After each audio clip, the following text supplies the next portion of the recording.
Hello, ഇന്നത്തെ വീഡിയോയിലേക്ക് എല്ലാവർക്കും സ്വാഗതം. ഇന്നൊരു ഉള്ളിച്ചോറിൻ്റെ റെസിപ്പി നോക്കാം.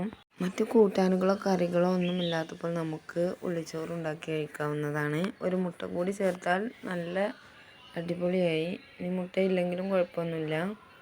ഉള്ളിച്ചോറ് ഉണ്ടാക്കാൻ ഞാനിവിടെ 4 വെളുത്തുള്ളിയും 4 ചുവന്നുള്ളിയും 1 മുട്ടയുമാണ് എടുത്തിട്ടുള്ളത്.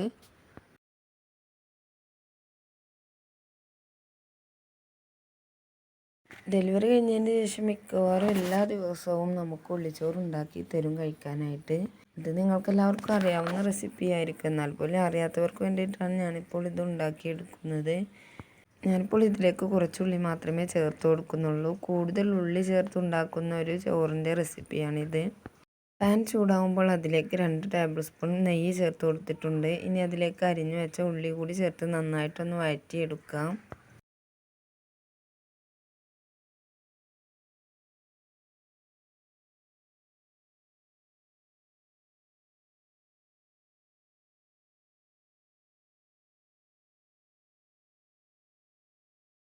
ഉള്ളി നന്നായിട്ടൊന്ന് വഴറ്റി വരുമ്പോൾ ഇതിലേക്ക് ആവശ്യത്തിനുള്ള ചോറ് ചേർത്ത് കൊടുക്കാം.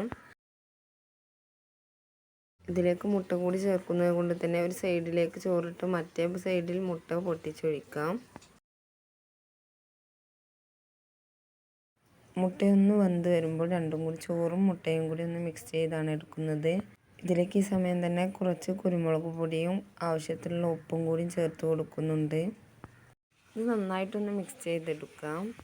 ഇപ്പോൾ നമ്മുടെ വളരെ ടേസ്റ്റി ആയിട്ടുള്ള പെട്ടെന്ന് തയ്യാറാക്കി എടുക്കാൻ പറ്റിയ ഉള്ളിച്ചോറ് ഇവിടെ റെഡിയായി വന്നിട്ടുണ്ട്. ഇതുവരെ നിങ്ങൾ ഈ ചോറ് ട്രൈ ചെയ്തിട്ടില്ലെങ്കിൽ തീർച്ചയായിട്ടും ഒരു തവണയെങ്കിലും ഇതൊന്നും ഉണ്ടാക്കി നോക്കണം. മിക്കവാറും എല്ലാവരും ഉണ്ടാക്കി കഴിച്ചിരിക്കും, എന്നാൽ പോലും അറിയാത്തവർ ഉണ്ടാക്കി നോക്കണേ.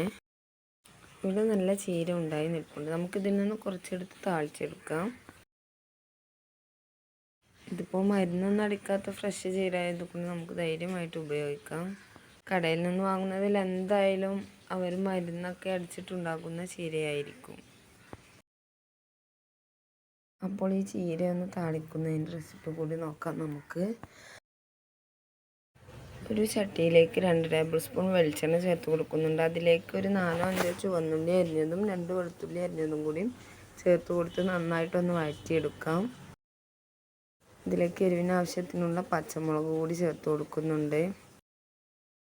ഇതൊരു ബ്രൗൺ കളർ ആകുമ്പോൾ അതിലേക്ക് കഞ്ഞിവെള്ളത്തിൻ്റെ കട്ടിയുള്ള ഭാഗമാണ് ഒഴിച്ചു കൊടുക്കുന്നത്. ഇനി ഇതിലേക്ക് ആവശ്യത്തിനുള്ള ഉപ്പ് കൂടി ചേർത്ത് കൊടുക്കാം. ഇതൊന്ന് തിളക്കാൻ തുടങ്ങുമ്പോൾ ചീര അതിലേക്ക് ചേർത്ത് കൊടുക്കാം. ചീര ചേർത്ത് നന്നായിട്ടൊന്ന് തിളപ്പിച്ചതിന് ശേഷം നമുക്കിത് ഓഫ് ചെയ്യാവുന്നതാണ്. നല്ല ടേസ്റ്റി ആയിട്ടുള്ള ചീര താളിപ്പ് ഇവിടെ റെഡിയായി വന്നിട്ടുണ്ട്. വീഡിയോ ഇഷ്ടമായിട്ടുണ്ടെങ്കിൽ ലൈക്ക് ചെയ്യണം. വീഡിയോയെക്കുറിച്ചുള്ള നിങ്ങളുടെ അഭിപ്രായങ്ങൾ കമൻറ്റിലൂടെ എഴുതി അറിയിക്കുകയും വേണം. ഇതുവരെ ചാനൽ സബ്സ്ക്രൈബ് ചെയ്തിട്ടില്ലെങ്കിൽ ഒന്ന് സബ്സ്ക്രൈബും കൂടി ചെയ്യണേ.